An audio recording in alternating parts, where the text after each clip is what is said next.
This is essentially like the Ministry of Foreign Affairs, that diplomatic wing of the church that engages various aspects of society, community, decision makers, people of influence, the various arms of government, and so on and so forth, in order for us to be able to mingle with the world and be able to be of positive influence. Pastor Kindo, from the division level, and of course you integrate this department with evangelism, which in my view is extremely critical, because evangelism is what then projects our message out there to the people, and PARL then tries to develop warm relationships so that that path of evangelism is not hindered.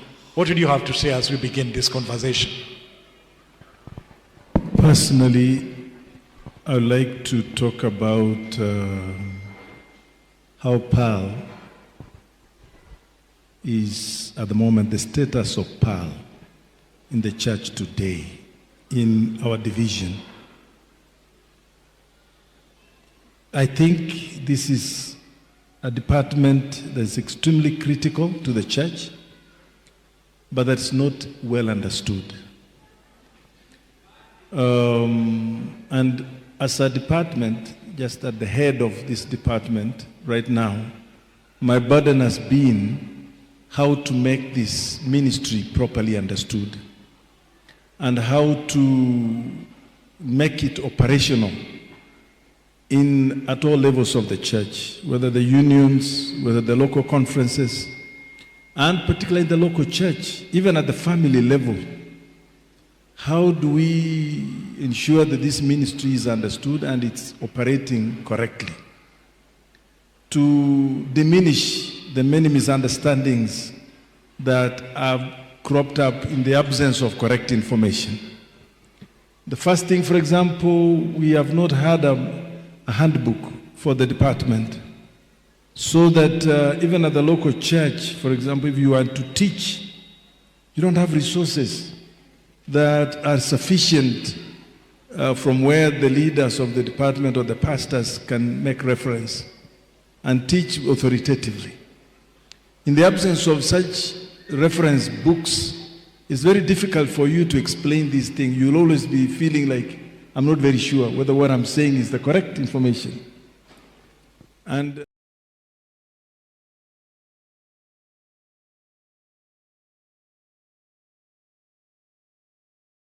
which was, how did we get involved? Now, the PARL department exists since 1901, but the religious liberty aspect of it goes before that. 1893. Precisely in 1888, in America, there were two bills proposed at the Congress. One was to actually make America into a Christian nation, right? So that's one of them. And Adventists oppose that because they say, if a country declares itself of one religion, there will be minorities who will be disadvantaged. So that was one aspect. The other aspect is Senator Blair of New Hampshire at that time proposed a Sunday law, right? Sunday were to become mandatory for all Americans. So Adventists decided that they were going to oppose that, and they created an association. Actually, at the beginning, the association was called North American Religious Liberty Association. But then they realized very quickly that this is a universal value, religious liberty. It cannot be limited to the national arena. So therefore, they expanded that association, which became, from National Religious Liberty Association, it became International Religious Liberty Association. And this is because of the universal value that religious liberty is.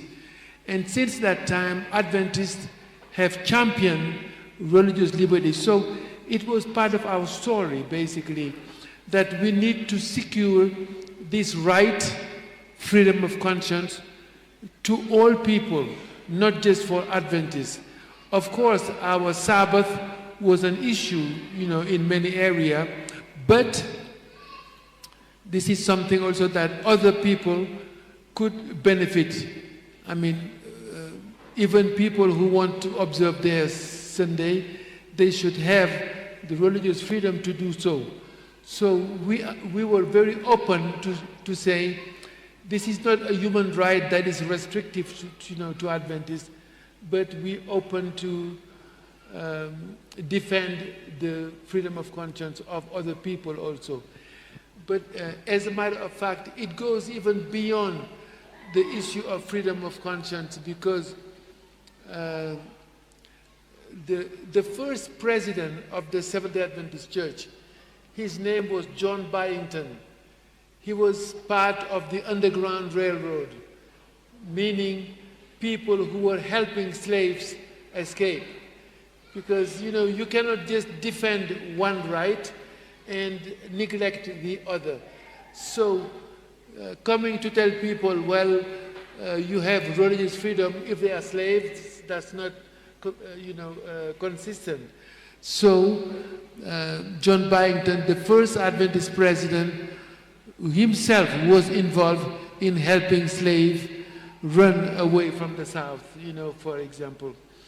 And since that time, Adventists have been promoters of religious liberty, but our understanding of religious liberty is more profound, it's deeper, because, like in 1993, there was a conference at the United Nations, and they came up with this formulation: all human rights are interrelated, interdependent, and indivisible. So, which means if you defend one right, to be consistent, you also have to be mindful of other rights. So you cannot come to tell people, well, I am for religious liberty and neglect being for justice, for example. So all human rights are interrelated, interdependent, and indivisible. So this is the reason why we Adventists, yes, generally we are not known as marching outside or, but our understanding of human nature, human beings, and human rights is very profound.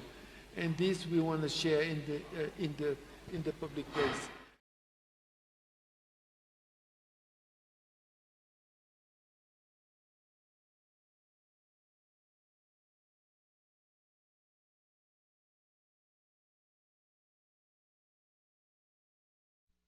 And there was war in heaven. Michael and his angels fought against the dragon, and the dragon fought and his angels, and prevailed not, neither was their place found any more in heaven. And the great dragon was cast out, that old serpent called the devil and Satan, which deceiveth the whole world. He was cast out into the earth, and his angels were cast out with him. And I stood upon the sand of the sea, and saw a beast rise up out of the sea, having 7 heads and 10 horns, and upon his horns 10 crowns, and upon his heads the name of blasphemy. And the beast which I saw was like unto a leopard, and his feet were as the feet of a bear, and his mouth as the mouth of a lion. And the dragon gave him his power and his seat and great authority. And I saw one of his heads as it were wounded to death, and his deadly wound was healed, and all the world wondered after the beast. And they worshipped the dragon which gave power unto the beast, and they worshipped the beast, saying, Who is like unto the beast? Who is able to make war with him? I charge thee therefore before God, and the Lord Jesus Christ, who shall judge the quick and the dead at his appearing and his kingdom, preach the word. Be instant in season, out of season. Reprove, rebuke, exhort with all long-suffering and doctrine. For the time will come when they will not endure sound doctrine, but after their own lusts shall they heap to themselves teachers having itching ears, and they shall turn away their ears from the truth, and shall be turned unto fables.